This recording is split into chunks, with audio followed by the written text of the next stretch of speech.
ইরানের সঙ্গে যুদ্ধ শুরু হয়েছে যুক্তরাষ্ট্রের এমন খবর প্রকাশের পর থেকেই আন্তর্জাতিক অঙ্গনে উদ্বেগ বাড়ছে। তবে এই যুদ্ধের মোট ব্যয় কত হতে পারে তা এখনই নির্দিষ্ট করে বলা কঠিন বলে মনে করছেন বিশ্লেষকরা। কারণ সামরিক অভিযানের খরচ নির্ভর করে কৌশল, সময়কাল, ব্যবহৃত অস্ত্র এবং মোতায়েনকৃত বাহিনীর ওপর। কাতার ভিত্তিক সংবাদ মাধ্যম আল জাজিরার খবরে বলা হয়েছে, স্টিমসন সেন্টারের সিনিয়র ফেলো ক্রিস্টোফার পেবল জানিয়েছেন, পেন্টাগন আনুষ্ঠানিকভাবে কোনো ব্যয়ের হিসাব প্রকাশ করেনি। ফলে বিশেষজ্ঞরা এখন অনুমানের ভিত্তিতেই বিশ্লেষণ দিচ্ছেন।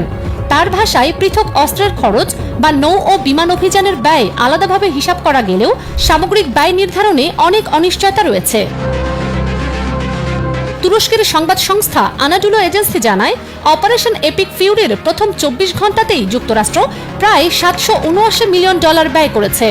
এর আগে সামরিক প্রস্তুতি হিসেবে যুদ্ধবিমান পুনরবস্থান, 1 ডজনেরও বেশি নৌযান মোতায়েন এবং আঞ্চলিক সামরিক সম্পদ সক্রিয় করতে আনুমানিক $630 মিলিয়ন খরচ হয়েছে।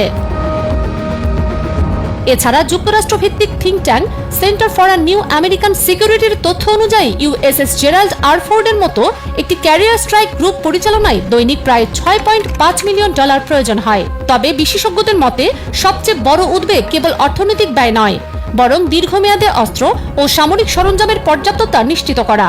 বর্তমান গতিতে অভিযান চালানো হলে তা কয়েক সপ্তাহের বেশি স্থায়ী নাও হতে পারে বলেও আশঙ্কা প্রকাশ করা হয়েছে।